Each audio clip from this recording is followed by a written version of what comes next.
안녕하세요. 반갑습니다. 5월 30일 월요일 새벽 말씀 되겠습니다. 성경 말씀은 마가복음 14장 53절에서 59절까지를 읽어드립니다.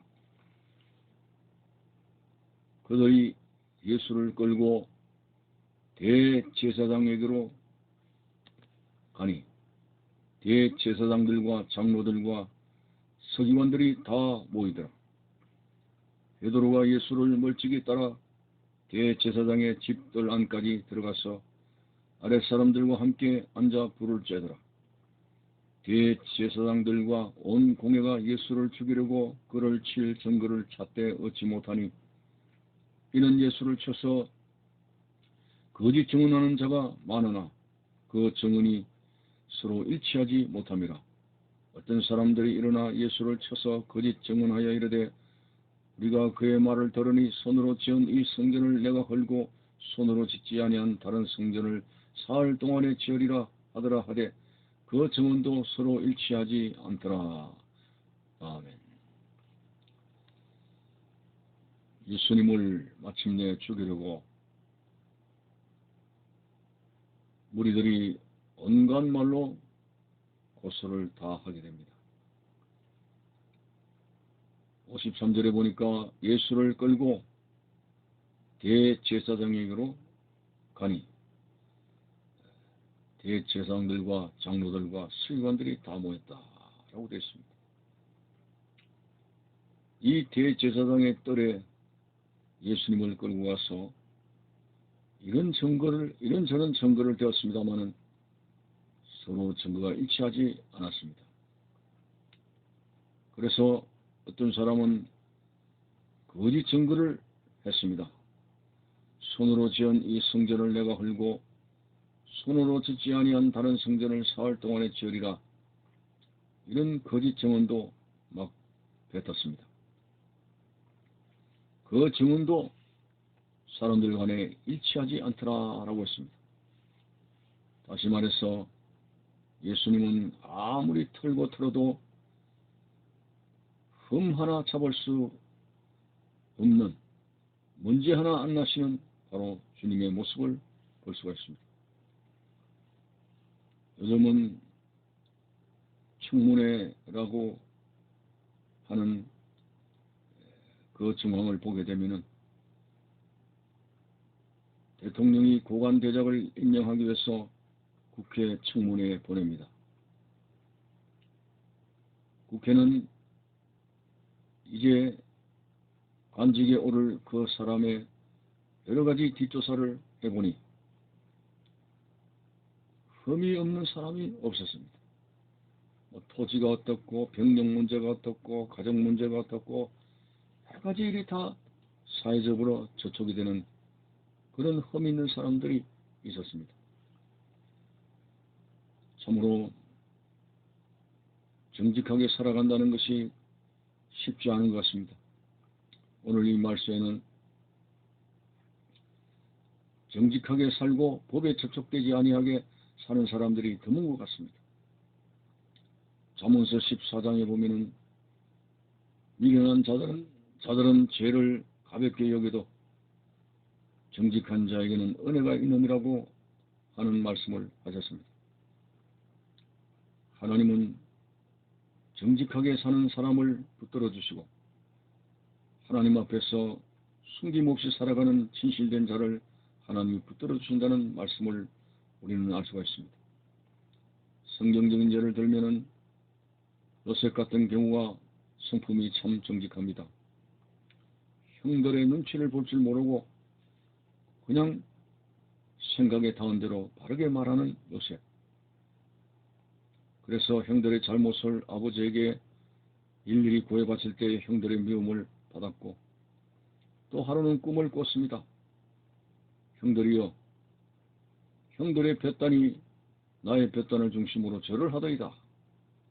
굉장히 형들이 듣기에는 기분 좋지 않은 소리입니다. 그리고 다음날 또 꿈을 꿨습니다.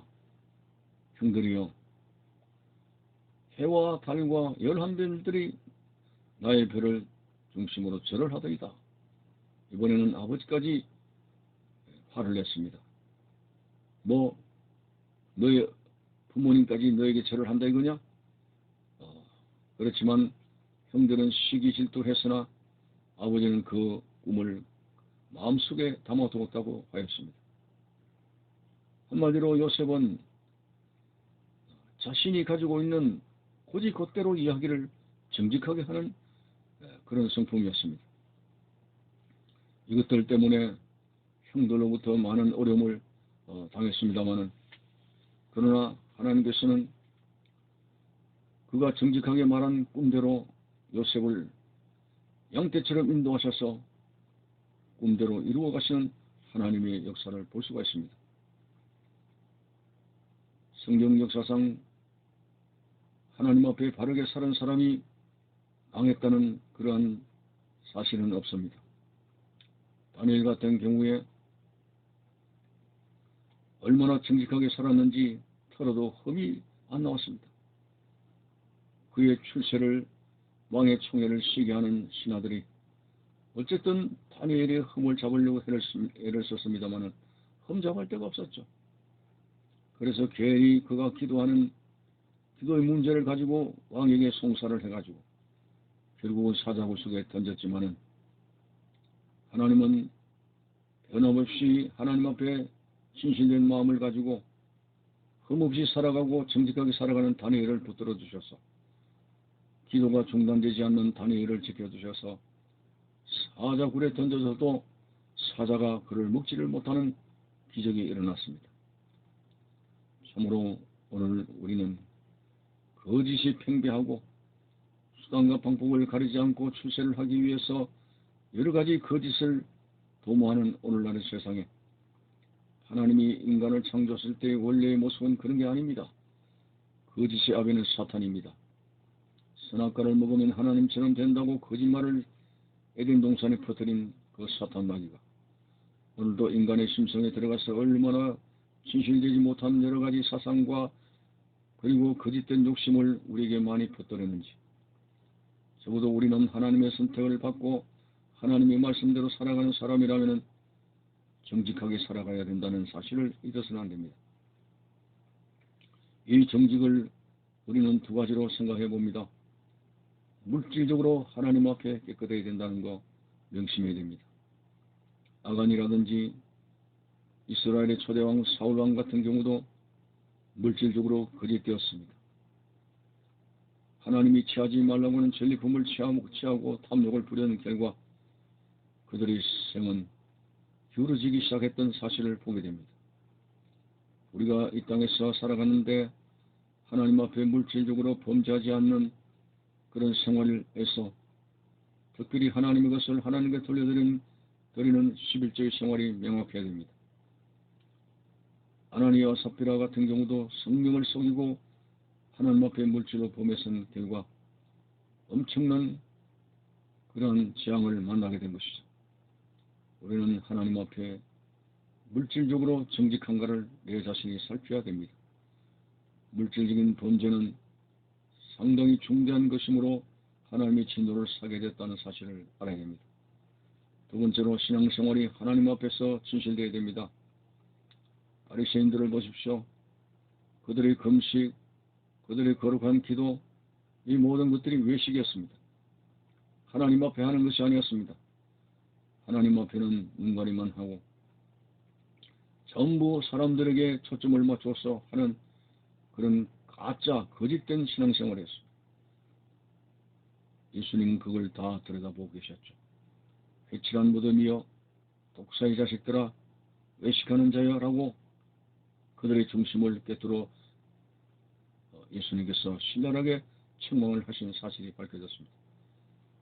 세상의 모든 거짓된 것은 언젠가는 드러나게 되어 있습니다. 하나님의 심판대 앞에 드러나게 되어 있습니다. 우리는 이 사실을 두려워하면서 하나님이 우리의 거짓되고 잘못된 것들을 용서해 주셔서 하나님이 불꽃 같은 눈동자로 내 삶을 감찰하실 텐데 언젠가는 밝혀지는 모든 나의 거짓된 행위를 이제 회개하고 하나님 앞에 진실하게 살아갈 수 있는 믿음을 달라고 그 정직한 믿음이야말로 하나님께서 기뻐하시고 하나님의 긍휼과 은혜를 받을 수 있는 믿음이라고는 사실을 알고 거짓에 난무하는 오늘 세상에 하나님 앞에서 정직하게 살아가는 믿음의 사람들이 되시기를 바라는 것입니다. 감사합니다.